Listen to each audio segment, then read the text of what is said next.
أهلا بيكم. في الفيديو ده هنعرف إزاي نعمل تحميل وتسطيب للفيجوال ستوديو 2022 على جهاز الكمبيوتر. الخطوات سهلة جدا. كل اللي انت هتعمله وإنك هتفتح جوجل من على الكمبيوتر وهتكتب في منطقة البحث الخاص بجوجل داونلود فيجوال ستوديو 2022 وتضغط انتر. بعد كده هتظهر نتائج البحث. هتختار الرابط المكتوب عليه visualstudio.microsoft.com واللي مكتوب كمان عليه فيجوال ستوديو 2022 IDE. هتلاقي كمان الرابط ده أنا حطاه في الوصف، هتقدر توصله بسهولة. هتضغط على الرابط. بعد الضغط على الرابط هتتفتح الصفحة الخاصة بتحميل فيجوال ستوديو 2022. هتلاقي حاجة مكتوب عليها داونلود فيجوال ستوديو، هتضغط عليها. هيظهر قدامك 3 اختيارات: كوميونيتي 2022 دي نسخة مجانية، بروفيشنال 2022، انتربرايز 2022 دي نسخة ترايل. لو انت معاك كود التفعيل تقدر ان انت تعمل لها تفعيل، وده اللي احنا هنعمله مع بعض ان شاء الله. انا هختار انتربرايز 2022. بعد كده هيبتدي تحميل فيجوال ستوديو، وده مش بياخد وقت خالص، بينزل بسرعة زي ما احنا شفنا. بعد كده هنروح للفولدر اللي اتحمل فيه الفيجوال ستوديو. بعد ما حملنا الفيجوال ستوديو هتضغط عليه مرتين. هتظهر لك رسالة بيقولك do you want to allow this app to make a change in your device. هتضغط yes. بعد كده هتضغط continue. كده هو بيعمل داونلود وبيعمل انستول في نفس الوقت.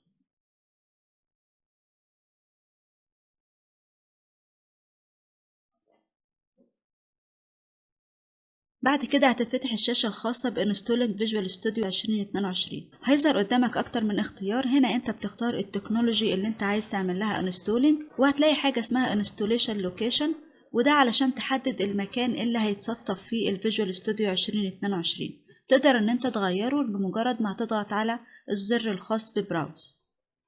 هرجع لورك لود. هنا احنا هنختار التكنولوجي اللي احنا عايزين نسطبها.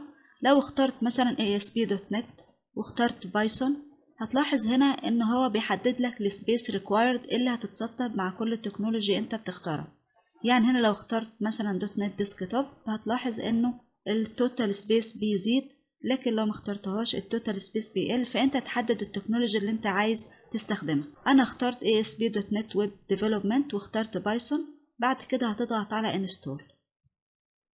بعد ما ضغطت انستول هيبتدي يعمل انستول للفيجوال ستوديو 2022. الانستول بياخد وقت شوية، فهنتظر لحد ما يخلص عملية التثبيت او التسطيب الخاص بالفيجوال ستوديو. مهم جدا ان انت تبقى عامل تشيك على ستارت افتر انستليشن علشان الفيجوال ستوديو يتفتح على طول بمجرد ما يخلص الانستليشن الخاص بيه. هو كده قرب يخلص التسطيب الخاص بالفيجوال ستوديو. بعد ما بيخلص تسطيب او انستول فيجوال ستوديو 2022 هيطلب منك انك تعمل ريستارت على جهاز الكمبيوتر. هتضغط على ريستارت.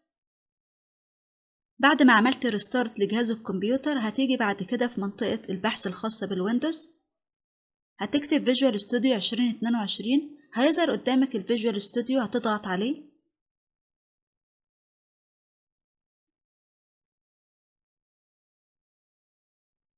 هنا بيتفتح الفيجوال ستوديو على الجهاز، وبكده انت بتكون جاهز ان انت تعمل كرييت لنيو بروجكت على الفيجوال ستوديو 2022. هنضغط على كرييت نيو بروجكت.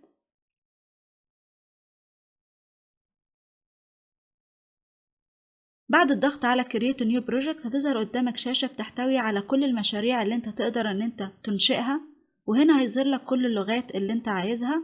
انا هختار مثلا C# وهختار مشروع ASP.NET Core. هضغط عليه. بعد كده هتضغط نيكست. في التكست الخاص ببروجكت النيم بتكتب اسم المشروع الخاص بيك. انا هكتب بروجكت 1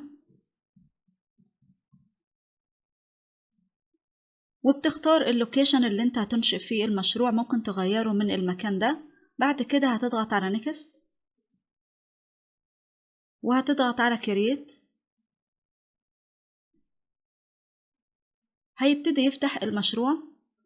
هتتفتح الشاشة الخاصة بالفيجوال ستوديو 2022 وده المشروع اللي احنا انشأناه.